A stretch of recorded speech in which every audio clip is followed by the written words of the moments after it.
एक तरफ विरासत को बचाने बढ़ाने की भी बात करती है, वहीं दूसरी ओर हम विकास और बिहार की समृद्धि कैसे बढ़े इसकी भी बात करते हैं। हमारे लिए विरासत और विकास, और बहुत सरल शब्दों में कहें तो लोगों के लिए इज्जत और रोटी दोनों मोर्चा पर हमारी पार्टी काम करती है। तो विरासत को बचाना हमारा धर्म है, हमारी पार्टी की ड्यूटी है। जब जगदेव बाबू को याद करते हैं तो विरासत हमको ध्यान में आता है। इसलिए हमने 5 सितंबर के दिन का चुनाव किया है। जगदेव बाबू ने भी कभी अपने जीवन काल में संघर्ष किया था, जिस तरह से आपके सहयोग से हम भी निरंतर संघर्ष कर रहे हैं। जगदेव बाबू ने संघर्ष किया था, और जगदेव बाबू की बहुत सारे लोगों को शायद नहीं मालूम होगा कि जगदेव बाबू ने अपने छोटे से कार्यकाल में दो पिछड़ा समाज के व्यक्ति को मुख्यमंत्री बनाने का काम किया। स्वयं चाहते तो मुख्यमंत्री बन सकते थे, लेकिन नहीं, पिछड़ा समाज के 2 व्यक्ति को उन्होंने मुख्यमंत्री बनाने का काम किया। जब सरकार बनी थी, डॉक्टर लोहिया के सपना के हिसाब से, अभियान के हिसाब से गैर कांग्रेसी सरकार देश में पहली बार बनी, बिहार में भी बनी, और उस सरकार में जगदेव बाबू, जननायक कर्पूरी ठाकुर जी, बीपी मंडल जी जैसे लोग शामिल थे। महामाया बाबू के नेतृत्व में सरकार बनी थी, लेकिन महसूस किया जगदेव बाबू ने कि उस सरकार की कथनी और करनी में अंतर है, तो उन्होंने वहां से इस्तीफा किया, वहां से हट गए। और हटने के बाद जो विधायक दल था उस वक्त, उसमें ब्रेक हुआ, अलग से एक ग्रुप बना, और उस ग्रुप के नेता के रूप में जगदेव बाबू स्वर्गीय बीपी मंडल साहब को बिहार का मुख्यमंत्री बनाना चाहते थे। बीपी मंडल साहब को बिहार का मुख्यमंत्री बनाना चाहते थे, लेकिन संवैधानिक अड़चन था उनके मुख्यमंत्री बनने में। लगातार 6 महीना तक कोई व्यक्ति बिना सदन में रहे हुए मुख्यमंत्री या मंत्री पद पर रह सकता है।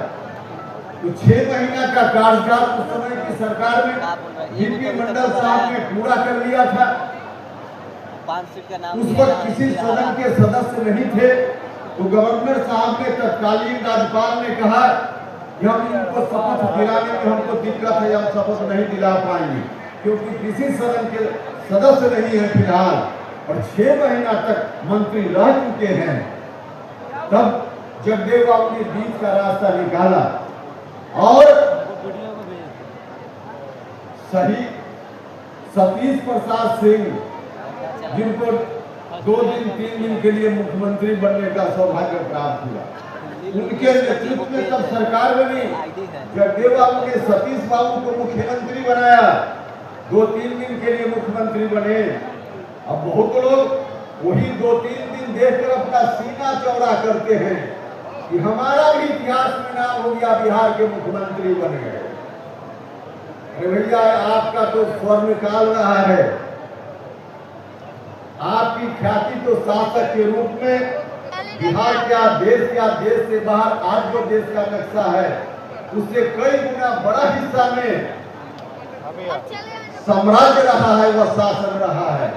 तो उतने बड़े साम्राज्य की विरासत के लोग हैं, और 2 दिन 2.5 दिन मुख्यमंत्री बनने पर गर्व करते हैं। मुझको यह बात बहुत ठीक नहीं है। भाइयों और मित्रों, वह विषय अलग है, लेकिन सतीश बाबू को मुख्यमंत्री बनाने का काम जगदेव बाबू ने किया, और फिर जो सरकार बनी, उस सरकार के माध्यम से बीपी मंडल साहब को विधान परिषद के सदस्य के रूप में मनोनीत करने की अनुशंसा हुई। राज्यपाल जी ने उनको एनएलसी के रूप में बिहार विधान परिषद के सदस्य के रूप में मनोनीत किया। फिर मुख्यमंत्री के रूप में बीपी मंडल साहब ने ओथ लिया, शपथ ग्रहण किया। तो सतीश बाबू को ही मुख्यमंत्री बनाने वाले, स्वर्गीय बीपी मंडल साहब को मुख्यमंत्री बनाने वाले जगदेव बाबू चाहते तो स्वयं ही मुख्यमंत्री बन सकते, लेकिन विचारधारा को बढ़ाना चाहते। विचारधारा को बढ़ाना चाहते। उन्होंने अपनी पार्टी बनाई थी शोषित समाज दल पार्टी बनाई थी। जगदेव बाबू का निधन, अगर जिस तरह से उनकी हत्या हुई उस तरह से उनका निधन नहीं हुआ रहता तो आगे चलकर शोषित समाज दल और मजबूत पार्टी के रूप में उभरता। लेकिन जो कुछ भी हुआ, प्रकृति को यह बात मंजूर नहीं थी, उनकी हत्या हो गई और शोषित समाज दल का रास्ता उन्हीं का उन्हीं रुक गया। क्योंकि उस वक्त तक शोषित समाज दल में जगदेव बाबू के बाद कौन उत्तराधिकारी हो, यह बात तय नहीं हुई थी। कौन व्यक्ति उनके बाद उस पार्टी को उस विचारधारा के साथ चला पाए, यह तय करने का उनको मौका नहीं मिला। क्योंकि अचानक से चले गए हमारे बीच से, उनकी हत्या हो गई। अगर उनकी मृत्यु अकाल उस तरह से नहीं हुई होती, सामान्य मृत्यु से अगर उनकी मौत होती बाद के दिनों में, तो मेरा पक्का भरोसा है कि जिस तरह की सोच के थे जगदेव बाबू, निश्चित रूप से 5-10 साल में कोई ना कोई ऐसा व्यक्ति को, उस विचारधारा से लैस व्यक्ति को अपने बाद के लिए उत्तराधिकारी के रूप में प्रस्तुत जरूर कर दिए होते। हमसे जुड़े रहने के लिए हमारे YouTube चैनल को सब्सक्राइब करें और नई वीडियो की नोटिफिकेशन के लिए बेल आइकॉन को दबाएं।